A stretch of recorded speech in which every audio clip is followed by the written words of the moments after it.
আসসালামু আলাইকুম। কেমন আছেন সবাই? আমরা আলহামদুলিল্লাহ ভালো আছি। এই যে চিতই পিঠা বানাতে বানাতে হঠাৎ মনে হলো কয়েকটা দুধ চিতই বানিয়ে নেই। তাই জন্য আমি একটু দুধ নামিয়ে নিলাম। এটার মধ্যে দুটো এলাচ আর দুটো তেজপাতা দিয়ে অল্প একটু লবণ দিয়ে ভালো করে জাল দিয়ে নিয়েছি। তারপর আমি এটার গুড় দেওয়ার জন্য গুড়টাকে একটু পানি দিয়ে জাল দিয়ে একটু লিকুইড করে নিয়েছি। এটাকে আমি পরে দিব। তারপর দুধটা আমি নামিয়ে রাখি। নামিয়ে রাখার পর চিতই পিঠা বানাতে থাকি একটা একটা করে, আর গরম গরম একটা একটা করে দুধের মধ্যে দিতে থাকি। এইভাবে আমার সবগুলো চিতই পিঠা আমি এক এক করে দুধের ভিতর দিতে দিই।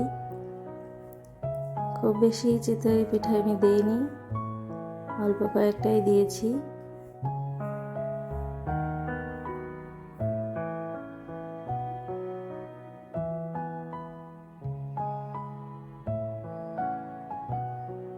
এই যে আমার সবগুলো পিঠা দেওয়া হয়ে গিয়েছে। এবার এর মধ্যে আমি লিকুইড গুড়টা দিয়ে দিব। এভাবে লিকুইড গুড়টা দিলে দুধটা অনেক সময় নষ্ট হয়ে যায়, এভাবে দিলে আর নষ্ট হবে না। তারপর এর মধ্যে আমি অল্প একটু নারকেল কোড়া দিয়ে দিই। ব্যাস, এইভাবে আমি রেখে দিব সারা রাত। এই যে সকালবেলা আমার পিঠার ফাইনাল লুক। পিঠাগুলো বেশ নরম তুলতুলে হয়েছে। আমি একটা পিঠা নেই নাস্তা খাওয়ার জন্য। এভাবে আমাদের চিতই পিঠা দিয়ে সকালের নাস্তাটা হয়ে যায়।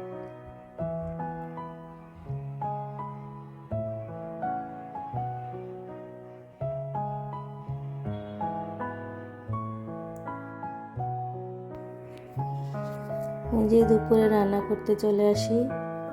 আজকে চিকেন বিরিয়ানি রান্না করেছি।